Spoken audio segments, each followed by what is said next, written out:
এতিয়া এনেকুৱা এটা পৰিস্থিতি হৈ আছে, মানুহ এনেকুৱা পৰিস্থিতিৰ সন্মুখীন হৈছে কাৰণ কি হ'ল, কিছুমানে ৰিলিফ দিবলৈ আহিছে, সেইসকলে ভিডিঅ' কৰাৰ কাৰণেই কিছুমানে বেয়া পাইছে। কিয় বেয়া পাইছে? কাৰণ ভিডিঅ' কৰাৰ এটা কাৰণ আছে, কাৰণ ইমান ডাঙৰ ডাঙৰ মানুহ আছে, ইউটিউবাৰ আছে, চৰকাৰী চাকৰিয়াল আছে, কিছুমান কোম্পানীৰ পৰা এইবোৰ ৰিলিফ দিছে। কাৰণ এটা প্ৰুফ ৰাখিছে যে সেইসকলে দিছে নে নাই দিয়া। পাছত বানপানী শেষ হোৱাৰ পিছততো কিছুমানে ক'ব ন যে আমাক আমুকে সহায় নকৰিলে, তামুকে সহায় নকৰিলে, আজি ইমান ডাঙৰ ডাঙৰ মানুহ আছে সহায় নকৰিলে। সেইখিনি কাৰণে তেওঁলোকে ভিডিঅ' কৰি ৰাখিছে, বহুত ভাল কাম কৰিছে। কাৰণ গাঁও কিছুমান য'ত পানী হৈছে সেইসকলক যে সহায় কৰিছে, সেইটো সকলোৱে ধন্যবাদ বুলি জানক। কাৰণ ভিডিঅ' কৰা নকৰা সেইটো ডাঙৰ কথা নহয়, মানুহ খাবলৈ পাইছে নে নাপাইছে, সেই এমুঠি ভাত দিবলৈ পাইছে যে মানুহে কিমান কিবা এটা খাবলৈ দিছে, কিবা এটা পিন্ধিবলৈ দিছে নোহোৱা আজি সেই দিনটোত, সেইখিনি ভাবক আপোনালোকে। কাৰণ বহুত ডাঙৰ ডাঙৰ মানুহে বহুত ভাল কাম কৰি আছে, কিন্তু তেওঁলোকক বহুত বহুত ধন্যবাদ জনাইছোঁ যিসকলে ইমান মানুহক সহায় কৰিছে।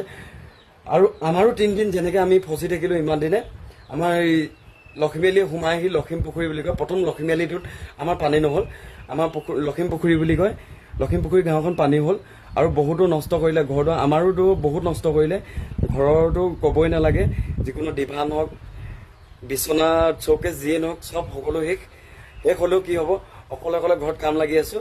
কাৰণ আমাৰ পানী শুকোৱাৰ কাৰণে এতিয়া যেনে তেনে কোৰ মাৰি ধুমুচ মাৰি পিনি চব ঠিক কৰি আছোঁ, মোহাৰি মেলি অকলে অকলে।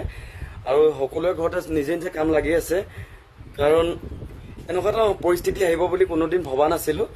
আৰু যাতে এনেকুৱা এটা পৰিস্থিতি নাহক কোনোদিন। এনেকুৱা এটা পৰিস্থিতি আগতে টিভিতে দেখিবলৈ পাইছিলোঁ, আগতে মাজুলী, লখিমপুৰ, ধেমাজিত এনেকুৱা এটা পৰিস্থিতি হৈ আছিলে। টিভিত দেখোঁ মাহঁতে ইচি চাই ফুৰে, বহুত দুখ কৰে যে কেনেকৈ কি খাইছে, কি কথা চব সেনেকৈ। আমি সৰুকৈও আমি দেখিছোঁ, মানে আমিও ভাবোঁ, আমিও কান্দি যাওঁগৈ, মাহঁতেও কান্দি চকু পানী ওলাই যায়। এইবছৰ আমি এটা নিজেই গম পাই গ'লোঁ, আমাৰ মাহঁতেও প্ৰথম দেখি পালে এইবাৰ, যাতে এনেকুৱা এটা পৰিস্থিতি আৰু কাৰো নাহক। আৰু আপোনালোকে ভুল নবুজিব। আৰু কিছুমান ঠাইত দেখিছোঁ গুণ্ডাগিৰি কৰিছে বোলে, বস্তু পাতি দিয়া মেলাত যে ৰিলিফ দিবলৈ যিসকলক আহিছে, ৰদ লৈ ডাং লৈ পিনি বস্তু কাঢ়ি ৰাখিছে। এইটো কাম নকৰিব। আপোনালোকে যিকণ পাইছে সেইকণতে সন্তুষ্ট হওক। কাৰণ কোনে কাক দিয়ে সেইটো মনৰ দুখ হিচাপে, যে কিমান মনত আনন্দ লৈ যে দিবলৈ আহিছে, কিমান দুখ লৈ দিবলৈ আহিছে, আপোনালোকে সেইখিনি চিন্তা কৰক। কাৰণ সেইটো পৰিস্থিতিত যাব নিদিব, গাঁওখনৰ বদনাম হ'ব নিদিব, ডিষ্ট্ৰিক্টৰ বদনাম হ'ব নিদিব। যেনেকুৱা এটা পৰিস্থিতি, আপোনালোকে এইটো কাম য'ত য'ত হৈ আছে সেইসকলক আপোনালোকে সহায় কৰিবলৈ কওক। আৰু ক'ত পানী হৈ আছে আপোনালোকে জনাওক মানুহক আৰু সহায় কৰক। ধন্যবাদ। চাওক আমাৰ এনেকুৱা এটা পৰিস্থিতি হৈ আছে। এইফালে বস্তু পাতি কিছুমান গ'ল বাৰু, এইফালে কিছুমান ডিভান চিভান শেষ, অলপ বস্তু মানে বাহিৰতে উলিয়াই থৈছোঁ, গোটেইবোৰ চব চফা। এইবোৰ দেখিছে গোটেই ক্লিয়াৰ, এইবোৰ খান্দি পিনি উলিয়াবলগীয়া হৈছে পানী। এইফালে অৱস্থা বেয়া, এইবোৰ গোটেইবোৰ হাঁহ কুকুৰাও অলপ নষ্ট হ'ল, গঁৰাল চৰাল ভাগিলে। এইফালে দেখিছে ন, এইবোৰ খান্দি পিনি ধুমুচ মাৰি হেৰি কৰি আছোঁ, ধুমুচ মাৰি মোহাৰি আছোঁ অকলে অকলে।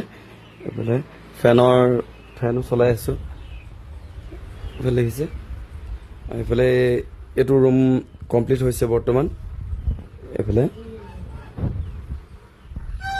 চোফাৰ টোফাৰো নষ্ট হৈছে, তলবোৰ নষ্ট হৈছে, ইয়াৰো তলটো নষ্ট হ'ল। বাকী এইফালে দেখিছে ন কাপোৰ কানি, এইফালে এইখিনি ধুই পিনি চব ক্লিয়াৰ কৰিছোঁ। এইখনো গ'ল অলপ, এইবোৰ দেখিছে ন কাপোৰ কানি চব, এইবোৰ ব্লেংকেট তিতি